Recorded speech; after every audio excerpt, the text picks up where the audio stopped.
यह वह जगह है जहां यूरोप और एशिया वास्तव में मिलते हैं, एक ऐसी भूमि जिसका इतिहास हजारों साल पुराना है। इस्तांबुल, जिसे कभी कॉन्स्टेंटिनोपल कहा जाता था, 3 प्रमुख साम्राज्यों की राजधानी रहा है: रोमन साम्राज्य, बीजांटिन साम्राज्य और ओटोमन साम्राज्य। इस्तांबुल के अनूठे इतिहास ने इसे अविश्वसनीय रूप से विविधतापूर्ण और बहुस्तरीय सांस्कृतिक विरासत दी है। मूल रूप से बाइजेंटियम के रूप में स्थापित इस शहर को सम्राट कॉन्स्टेंटाइन द ग्रेट ने 330 ईस्वी में स्थापित किया था, में बदल दिया था। इसकी आबादी और महत्व दोनों को बढ़ाने के लिए दृढ़ संकल्पित कॉन्स्टेंटाइन ने 324 और 326 ईस्वी के बीच एक महत्वाकांक्षी अभियान चलाया, जिसमें विभिन्न क्षेत्रों से लोगों को लाकर केवल 2 वर्षों में शहर की आबादी लगभग 1500 से 50,000 तक बढ़ा दी गई। यह तेज विकास इस्तांबुल को एक नई शाही राजधानी के रूप में स्थापित करने, इसके विकास और स्थायी प्रमुखता को आकार देने के उनके दृष्टिकोण का केंद्र था। आज इस्तांबुल लगभग 15 मिलियन लोगों का घर है और 1800 से अधिक वर्षों से विविध संस्कृतियों और धर्मों का केंद्र रहा है। यह न्यूयॉर्क या लंदन जैसे शहरों की तुलना में काफी लंबा है, जो हाल ही में बहुसांस्कृतिक बने हैं। इस्तांबुल के बारे में एक दिलचस्प तथ्य इसकी प्रभावशाली हरियाली है। अपनी बड़ी आबादी के बावजूद शहर उतना भीड़-भाड़ वाला नहीं है जितना कोई उम्मीद कर सकता है। सड़कें चौड़ी हैं और वहाँ बहुत सारे पेड़ और खूबसूरत पार्क हैं। वास्तव में इस्तांबुल की हरियाली और कम प्रदूषण स्तर लंदन, पेरिस और मैड्रिड जैसे अन्य प्रमुख शहरों के बराबर हैं। इस्तांबुल की आबादी काफी ज्यादा होने के बावजूद शहर का एयरपोर्ट इंफ्रास्ट्रक्चर अपने पैमाने के लिए उल्लेखनीय है। इस्तांबुल एयरपोर्ट, जो सालाना लगभग 65 मिलियन यात्रियों को संभालता है, यात्री यातायात के मामले में दुनिया के सबसे बड़े एयरपोर्ट में शुमार है। हालांकि दुनिया का सबसे व्यस्त एयरपोर्ट संयुक्त राज्य अमेरिका में हार्ट्सफील्ड जैक्सन अटलांटा अंतर्राष्ट्रीय एयरपोर्ट है। 2023 में इसने 9,37,07,000 यात्रियों की मेजबानी की, जो ट्रैफिक वॉल्यूम के मामले में इस्तांबुल एयरपोर्ट से आगे निकल गया। भौगोलिक दृष्टि से इस्तांबुल काफी प्रभावशाली है। बोस्पोरस जलमरुमध्य, जो काला सागर को मरमारा सागर से जोड़ता है, शहर के परिदृश्य की एक प्रमुख विशेषता है। इसके अतिरिक्त इस्तांबुल के तट के पास छोटे छोटे द्वीप हैं, जो सप्ताहांत की यात्राओं के लिए एकदम सही हैं। शहर में एक व्यापक सार्वजनिक परिवहन प्रणाली है, जिसमें तेजी से फैल रहा मेट्रो नेटवर्क, बसें, मिनी बसें और टैक्सी वैन शामिल हैं। इस्तांबुल कार्ड के साथ आप फेरी सहित इन सभी परिवहन विकल्पों का उपयोग कर सकते हैं। इस्तांबुल में फेरी सिर्फ घूमने का साधन नहीं है, वे शहर के पर्यटन वातावरण में भी योगदान देती हैं। फेरी ट्रिप के दौरान कई लोग बैठने के बजाय बाहर खड़े होकर समुद्र और पक्षियों के नज़ारे का आनंद लेना पसंद करते हैं। कुछ लोग पक्षियों को तुर्की की एक तरह की रोटी सिमित भी फेंकते हैं। यह अभ्यास इस्तांबुल के निवासियों को तनाव से राहत देता है और ताजी हवा में सांस लेने की अनुमति देता है। इस्तांबुल में रहना पेरिस और काहिरा के मिश्रण का अनुभव करने जैसा है, जो पश्चिमी और मध्य पूर्वी दोनों संस्कृतियों के सबसे अच्छे और सबसे बुरे पहलुओं को दर्शाता है। नेपोलियन ने एक बार टिप्पणी की थी कि यदि दुनिया एक ही देश होती तो इस्तांबुल उसकी राजधानी होती। शहर में कई बार और नाइट क्लब हैं, जहां लोग अक्सर पश्चिमी शैली की पोशाक और व्यवहार अपनाते हैं।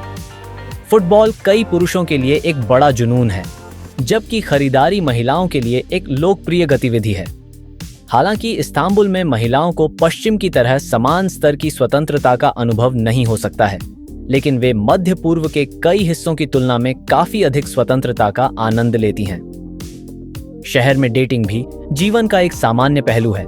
साथ ही इस्तांबुल मस्जिदों और दिन में 5 बार अजान के साथ अपने पारंपरिक आकर्षण को बरकरार रखता है।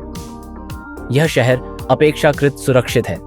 अधिकांश पश्चिमी शहरों की तुलना में परेशानी के कम मामले हैं, जिससे रात में घूमना काफी सुरक्षित है। हालांकि महिलाओं को सावधान रहना चाहिए, क्योंकि हैंडबैग छीनना एक आम जोखिम है।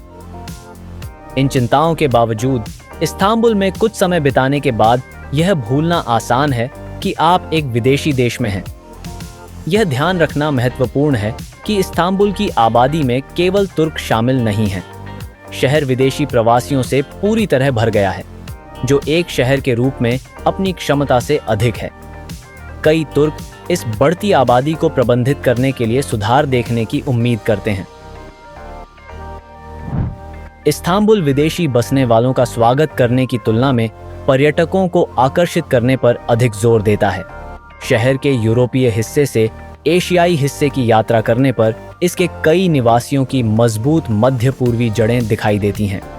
यह न केवल उनकी उपस्थिति में बल्कि तुर्की बोलते समय उनके द्वारा इस्तेमाल किए जाने वाले विशिष्ट लहजे में भी स्पष्ट है। जबकि तुर्क यातायात में अधीर लग सकते हैं, उनकी जीवन शैली धीमी गति और लचीलेपन को दर्शाती है। वे दृढ़ और मेहनती हैं, जिनमें से कई आर्थिक कठिनाइयों का सामना करने के बावजूद अपना खुद का व्यवसाय चलाते हैं। हर सुबह कई तुर्क जल्दी उठते हैं, अपनी दुकानें खोलते हैं और अपने उत्पादों को बेचने के लिए लगन से काम करते हैं।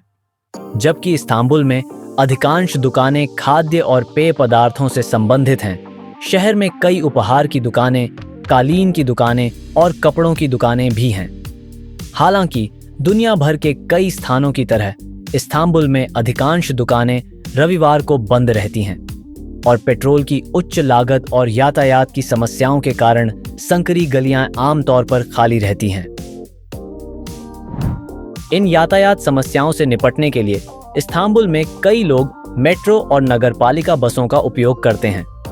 यूरोप के अन्य हिस्सों की तुलना में तुर्की में कारें काफी महंगी हैं। उदाहरण के लिए यूरोप में एक नई लग्जरी कार की कीमत लगभग $50,000 हो सकती है, जबकि तुर्की में ऐसी ही कार की कीमत कम से कम $1,00,000 से शुरू होती है। इसके अलावा तुर्की में कार खरीदते समय आपको कार के मूल्य के बराबर कर चुकाना होगा। इस्तांबुल में देखी गई एक और उल्लेखनीय विशेषता धूम्रपान का उच्च प्रचलन है। सड़क पर आप जितने भी वयस्कों को रोकेंगे, उनमें से 8 के धूम्रपान करने की संभावना है। इस्तांबुल सहित तुर्की में लोग कभी-कभी 18 वर्ष की आयु से पहले ही धूम्रपान करना शुरू कर देते हैं और बुढ़ापे में भी इसे छोड़ना उनके लिए कठिन होता है। तुर्क लोग स्वभाव से ही अनुकूलनीय होते हैं। अगर आप इस्तांबुल में विदेशी हैं, तो तुर्क आम तौर पर आपकी जीवन शैली में हस्तक्षेप नहीं करते। हालांकि कुछ ऐसे मूल्य हैं जिनके बारे में वे विशेष रूप से संवेदनशील हैं और उनका सम्मान करना महत्वपूर्ण है। इन मूल्यों में से एक है इस्लाम और मुसलमानों के प्रति सम्मान। अगर आप उनके मूल्यों का अनादर करते हैं, तो आप संभवतः देश में लंबे समय तक नहीं रह पाएंगे। इसलिए इस्लाम के प्रति विचारशील होना महत्वपूर्ण है।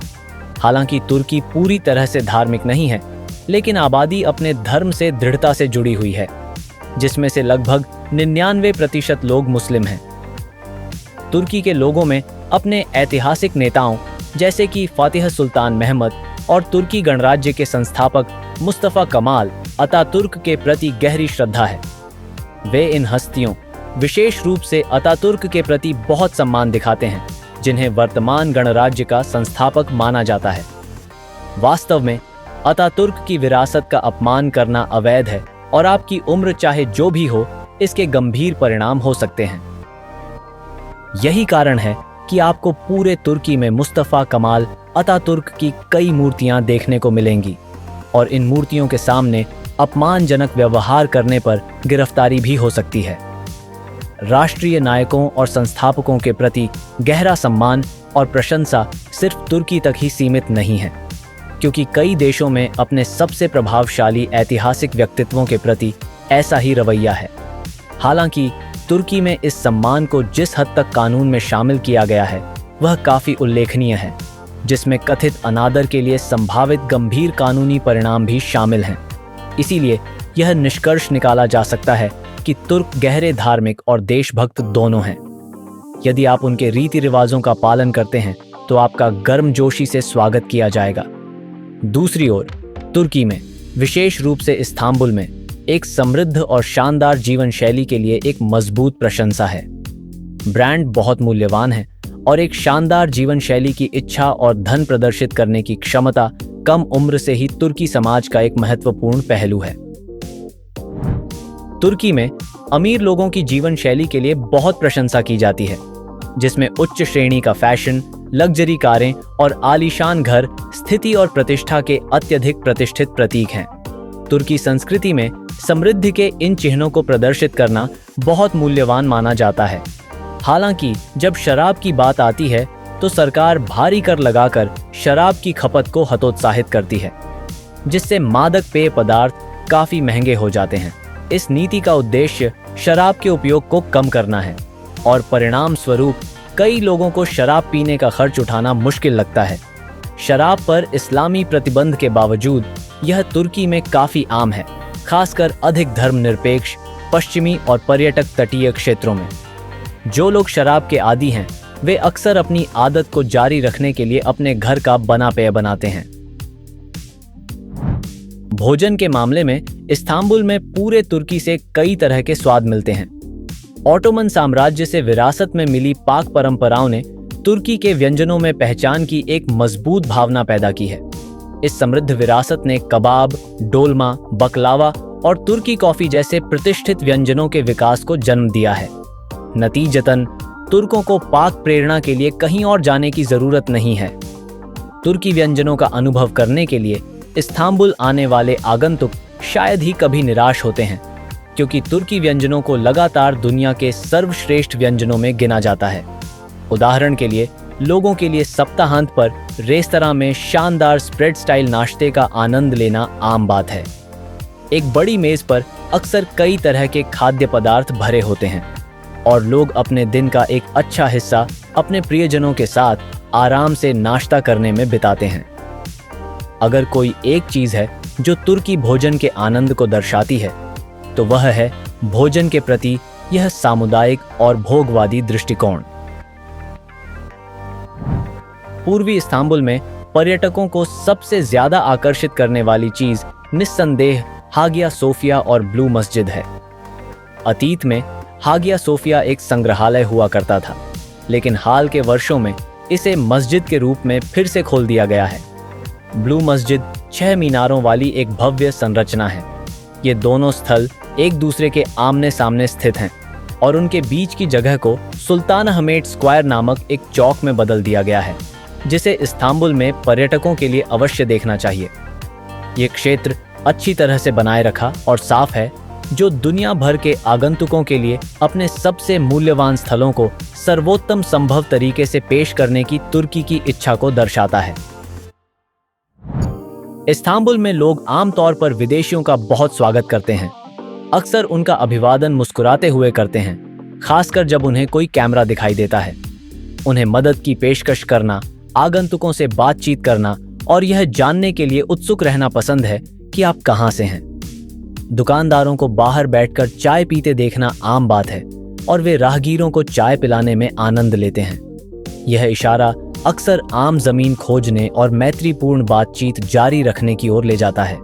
हालांकि सीरिया, अफगानिस्तान या पाकिस्तान जैसे देशों से आए शरणार्थियों के प्रति रवैया अलग हो सकता है, जहां पर्यटकों के लिए दी जाने वाली गर्मजोशी हमेशा लागू नहीं हो सकती है।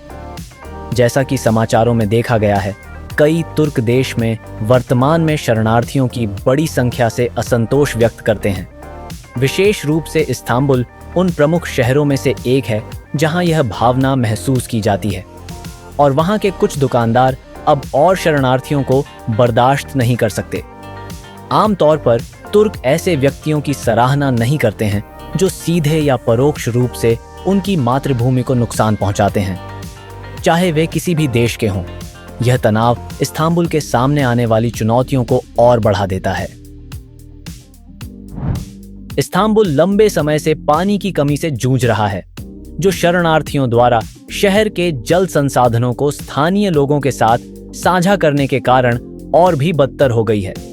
जबकि कई शरणार्थियों को राज्य का समर्थन प्राप्त है, कुछ स्थानीय निवासियों के साथ नौकरियों के लिए प्रतिस्पर्धा करते हैं, अक्सर कम वेतन पर काम करते हैं। इससे कुछ इलाकों में सार्वजनिक व्यवस्था में व्यवधान पैदा हुआ है और मकान मालिक किराएदार संबंधों में तनाव जारी है। इस्तांबुल और तुर्की दोनों ही वैश्विक शरणार्थी संकट का एक महत्वपूर्ण बोझ उठा रहे हैं। परिणामस्वरूप इस्तांबुल के लोग पर्यटकों के बजाय शरणार्थी की स्थिति वाले लोगों के प्रति पूर्वाग्रही और अनिच्छुक हो सकते हैं। यह स्थिति पिछले 13 वर्षों से बनी हुई है। इन शरणार्थियों की स्थायी वापसी के लिए कोई ठोस योजना नहीं है। इसके अलावा तुर्की गंभीर मुद्रास्फीति की समस्या से जूझ रहा है, जिसकी कीमतें सालाना 100% से अधिक बढ़ रही हैं। यदि कोई वेतन वृद्धि होती भी है तो वह मुद्रास्फीति की दर से बहुत कम होती है, जिससे आबादी में तनाव बढ़ जाता है। दुकान मालिकों को उच्च किराए और करों का भुगतान करने में संघर्ष करना पड़ता है, जबकि उपभोक्ताओं को बुनियादी उत्पादों तक पहुंचने में चुनौतियों का सामना करना पड़ता है। तुर्की में वर्तमान न्यूनतम वेतन लगभग $570 प्रति माह है, जो इसे दुनिया में सबसे कम में से एक बनाता है। चूंकि वेतन शायद ही कभी मुद्रास्फीति से आगे निकल पाता है, इसलिए लोगों की क्रय शक्ति स्थिर रहती है या यहाँ तक कि घट भी जाती है। उदाहरण के लिए, इस्तांबुल के समृद्ध पड़ोस और जिलों में किराया आसानी से 20,000 तुर्की लीरा $700 से अधिक हो सकता है। यह देखते हुए कि आधी आबादी न्यूनतम वेतन पर काम करती है, शहर में कई लोगों को अपना गुजारा करना मुश्किल लगता है। इस वीडियो को देखने के लिए धन्यवाद। कृपया नवीनतम वीडियो अपडेट प्राप्त करने के लिए लाइक, शेयर और सब्सक्राइब करें।